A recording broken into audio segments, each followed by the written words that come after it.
Hola, bienvenidos. Me presento para quien no me conozca. Soy Libero con Barba, ¿vale? Alberto Plumet, del libro de Cyberdark, el Barbas.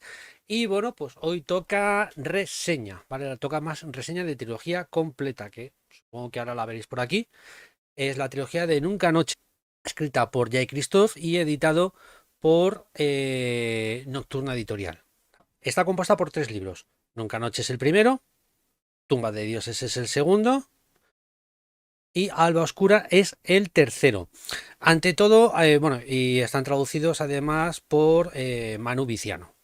¿De acuerdo? Esto es un detalle importante porque Manu Viciano fue uno de los que más campaña hicieron para que se publicara la trilogía, porque la trilogía originalmente la empezó a publicar Place Janés dentro de su sello Fantasy.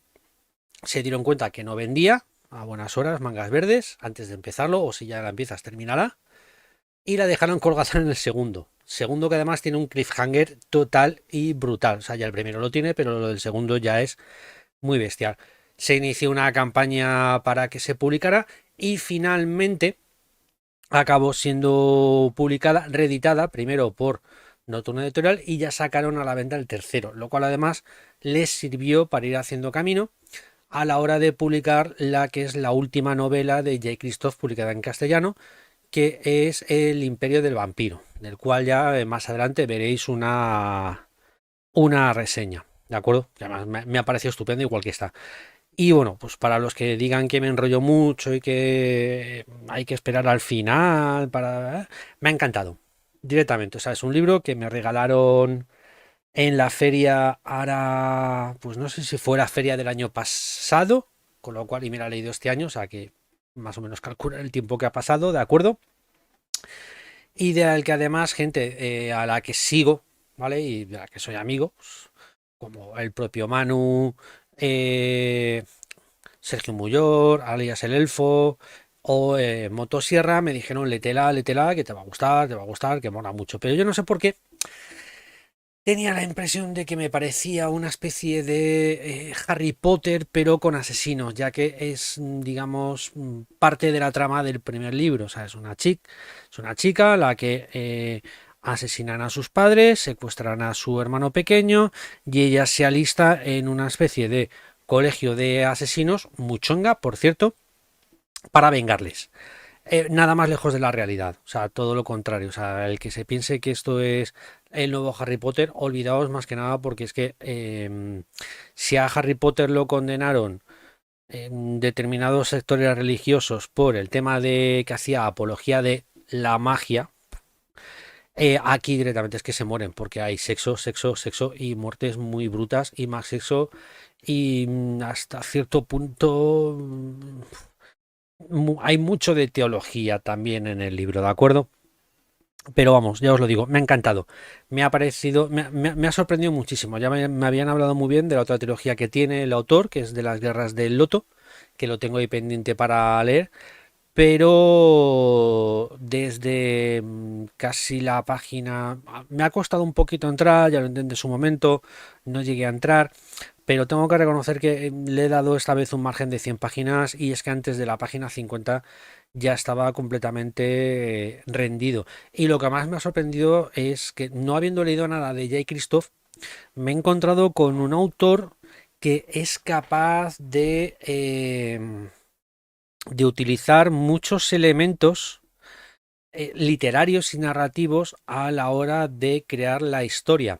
Ya no solamente, ¿vale? Y aquí vamos a entrar en un pequeño terreno de spoiler, con lo cual supongo que ahora aquí aparecerá un cartel, ¿vale? Para que lo saltéis si queréis. Pero es que necesito hablar de este spoiler porque creo que es una parte muy interesante del libro. Voy a intentar hacerlo de tal manera que no hable mucho, ¿vale? Y es el uso de la metaliteratura, ¿de acuerdo? O sea, de los libros dentro de los libros. Y el al final acabarme encontrando con que toda la historia que he estado leyendo, o al menos gran parte, lo podríamos considerar metaliteratura, me ha parecido una idea verdaderamente increíble, que es algo que luego él ya repite en El Imperio del Vampiro, solo que mientras que aquí hasta en un momento dado no sabemos qué es lo que está ya escrito y lo que no está escrito, ¿de acuerdo? He intentado ahí sortear el spoiler. En el Imperio del Vampiro lo repite, pero de otras perspectivas, ya que ahí lo que estamos leyendo es unas memorias, pero no estamos leyendo las memorias. Realmente lo que estamos es viendo cómo se están creando esas memorias, solo que estamos de espectadores externos, con lo cual, en un momento dado, sin ningún tipo de corte, veremos cómo los propios personajes hablan. O sea, mientras que aquí estamos leyendo algo ya escrito, en el otro estamos viendo cómo se escribe y a la vez viendo a los que lo escriben, al que narra y al que escribe. Y ya dejo el Imperio del Vampiro porque es otro del que quiero hablar más adelante. Y algo de lo que mucha gente se quejaba y a mí me ha parecido muy divertido y ahonda dentro de ese juego es el tema de las notas a pie de página que no solamente ayudan a situar a los personajes, ayudan a crear un world building más increíble ya del que hay, sino que entran como una especie de juego cuando ya te acabas dando cuenta realmente de qué lo que estás leyendo. Aparte de eso, son verdaderamente, ya os lo he comentado, son verdaderamente divertidísimos, o sea, están llenas de tacos. Eh, y a mí sí me añadían, o sea, no es como en otros libros donde las notas a pie de página te pueden cortar. Aquí había momentos en los que me faltaban las notas de página, ¿de acuerdo? Ya que ya veréis por qué faltan en algunos casos. Vamos a hablar del tema de personajes. El tema de los personajes, igual, me ha demostrado también una madurez verdaderamente excepcional porque no me sobra ni me falta tampoco ningún personaje. Es más, tampoco hace grandes presentaciones. A ver, ahonda lo justito y necesario en la vida de los mismos para poder crearles un pasado necesario para que encajen en la historia. Y ha logrado algo que a mí no me ocurría hace mucho tiempo, que era que me preocupara por los secundarios. Una cosa es que te preocupes por los principales, ¿vale? Por Mía, Don Majo, que es maravilloso, Eclipse y demás. Pero el tema de los secundarios está tan bien hecho que te llegas a preocupar por ellos y cuando les sucede algo te jode. Cosa que normalmente en otros libros no suele ocurrir. Los secundarios pues están ahí, ¿vale? Y tienen que cumplir su misión, tienen que decir sus palabras o tienen que decir ciertas frases para que ciertos actos ocurran. Aquí eso no ocurre. De hecho, cuando llevas tiempo, algo que ocurre en el tercer libro, sobre todo, hay un personaje eh, no sé si, bueno, sí, podríamos llamarlo principal, ¿vale? Que desaparece durante gran parte del libro. Estás constantemente compartiendo la preocupación de la protagonista de por dónde estará ese personaje, de qué le ha ocurrido, por qué no viene, por qué no vuelve. Lo cual me parece verdaderamente brutal. Igual que el arco de la protagonista, porque lo que en un principio podríamos llegar a pensar que es una historia de venganza, que no deja de ser una historia de venganza, ¿vale? O sea, es profundamente brutal la historia. Pero también es una historia sobre la familia. De hecho, es una historia sobre la familia que funciona a dos niveles. Funciona al nivel terrenal con la historia de la familia, de la protagonista de Mía y de las diferentes revelaciones que iremos teniendo a lo largo de los libros, sobre todo en el segundo libro, que es donde más se deja ya ahí la carne en el asador. Funciona también a una escala superior con el juego de los dioses. Digamos que al final el conflicto de la familiar de los dioses se acaba reflejando en un conflicto familiar más terrenal que es el que acaba solucionando los dos conflictos, creando una unión entre ellos. Otra cosa que me ha encantado, ¿vale? Y aquí ya a lo mejor es porque soy historiador y esas, bueno, historiador, sí, no me dedico a la historia, pero soy historiador porque he hecho historia, ¿vale? Es el tema de la ambientación, ya que J. Christoph utiliza una ambientación que mezcla lo que es la República Romana, que no el Imperio, ¿de acuerdo? La República Romana, e incluso podríamos casi tirarnos hacia la época de de Julio César o Mario y Sila por los conflictos internos que hay dentro de la República, ¿vale? Quien quiera saber de esto y no quieran leerse un tochaco, tenéis los libros de Adrian Wordsworthy, que son buenísimos los ensayos, o tenéis, por ejemplo, creo que son 5 libros, aunque hay un sexto que no merece la pena, ¿vale? A mí no me interesó, de la autora del Pájaro Espino, de Cullen MacCulloch, ¿vale?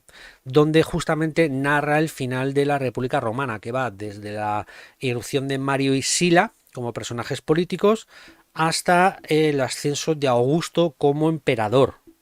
Entonces aquí nos podríamos ceñir a esa parte, ya que la estructura política y casi religiosa del mundo en el que Christophe nos mueve es absolutamente romana. De hecho, tenemos ahí la representación de los cónsules, que incluso lo hace muy bien, ¿vale? Porque en la República Romana existían 2 cónsules, que, digamos, cada uno gobernaba 6 meses. Y luego estos cónsules, una vez que se retiraban, se les concedía una provincia extranjera para que la rigieran durante 5 años, etcétera. Pero era la existencia de 2 cónsules, cosa que aquí nos lo recuerda varias veces, aunque haya solo un cónsul, que ya sabréis por qué.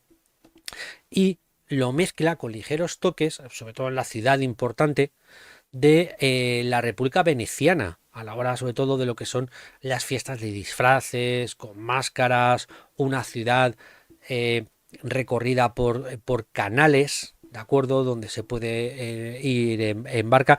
Me ha gustado muchísimo. A todo esto luego le va añadiendo diferentes cosas. Y en el segundo tomo veremos esta idea de la República Romana, bueno, de la Roma antigua muchísimo más, porque nos traslada al mundo de los gladiadores, que es otra cosa que también me gusta muchísimo del libro, porque cambia radicalmente el, el escenario de un libro a otro. O sea, en el primer escenario podríamos decir que nos movemos en lo que es la academia, ¿vale? La academia de asesinos, donde se nos sentarán los primeros grandes conflictos y veremos las primeras grandes preguntas que no se resolverán hasta el tercero por parte de Mia y de sus poderes.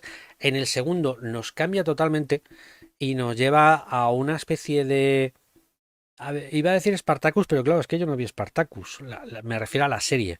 Pero sí, nos lleva a una especie de a un Spartacus donde veremos la vida desde dentro de un colegio de gladiadores y donde Mia aparece por circunstancias que no os voy a contar porque tenéis que leer esta puñetera saga porque es buenísima.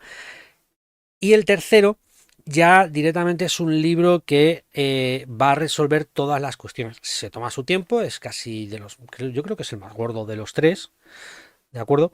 Y ya poco a poco va a ir resolviendo las situaciones que ha ido creando los 2 anteriores, con lo cual realmente cumple también la teoría que decía Chekhov, de si sacas una pistola en el primer acto, tiene que ser disparada en el tercer acto. Y aquí ocurre eso, o sea, todo lo que nos ha presentado en el primer acto acaba teniendo razón de ser en el tercero. Y para ya terminar y no extenderme mucho, ¿vale? Que siempre me voy a 20 minutos, el sexo. Es algo que también me ha gustado mucho. A ver, me ha gustado por el sexo tal igual, pero me ha gustado porque no es el sexo como utilizan otros escritores, que no voy a mencionar aquí, que se creen los nuevos dioses de la literatura y que cuando no saben qué escribir o no tienen ni idea de cómo continuar la historia, ponen a sus personajes a follar y ya está. Y ya, pues mira, en 3 páginas ya intentaré que ocurra algo y si no, pues yo que sé, haré que sea follar. No, aquí el sexo en todo momento tiene su razón de ser. Y hay bastante, ¿vale? Pero tiene su razón de ser. Porque más que estar ahí para simplemente, pues mira, mis personajes son guays porque matan y follan y no, y son muy adultos y son muy no sé qué. No, el sexo está utilizado al menos, sobre todo con la protagonista, aunque luego hay una clase dentro de la academia que les enseña a tener habilidades, a potenciar sus habilidades sexuales y de esto para conseguir el poder, pero aquí no, el poder e información. En el caso del sexo que vemos con la protagonista, que yo creo que es casi todo, es para crear lazos, ¿de acuerdo? Es cómo libera las tensiones, libera el miedo, que es el otro gran pilar que tiene la novela y que ahora comentaré antes de cerrar, ¿vale? El sexo no, el sexo aquí es utilizado para hacer que el personaje crezca, ¿vale? Que nuestra protagonista crezca, supere su miedo, o se reafirme en su miedo, ¿vale? Porque eso también tiene algo mucho que ver y está bien puesto, o sea, no en ningún momento te sobra ninguna escena de las que hay, ¿vale? Y hay bastantes. Bueno, sí, miento, en el segundo libro sí hay alguna escena de sexo que no es con la protagonista de por medio, pero igual, en este caso, aquí sí tenemos el sexo como poder visto desde una parte y sin embargo por otra parte visto como amor. En el caso de nuestra protagonista siempre lo vemos como amor y como crecimiento personal.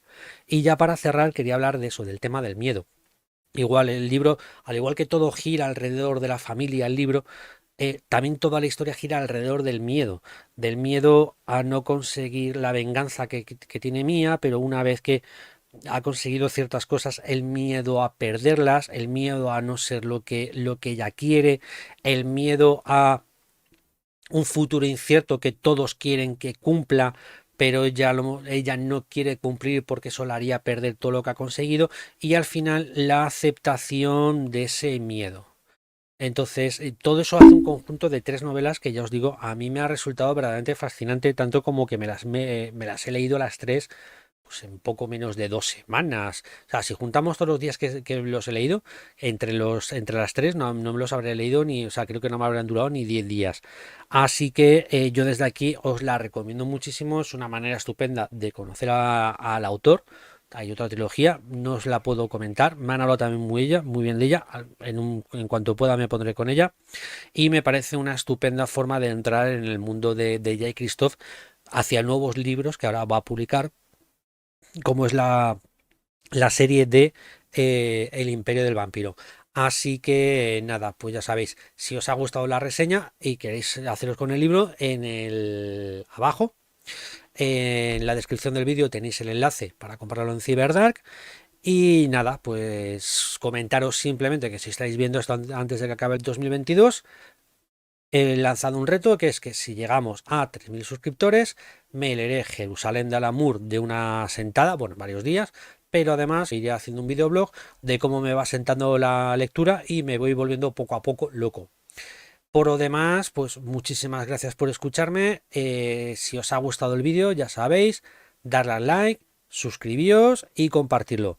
Adiós.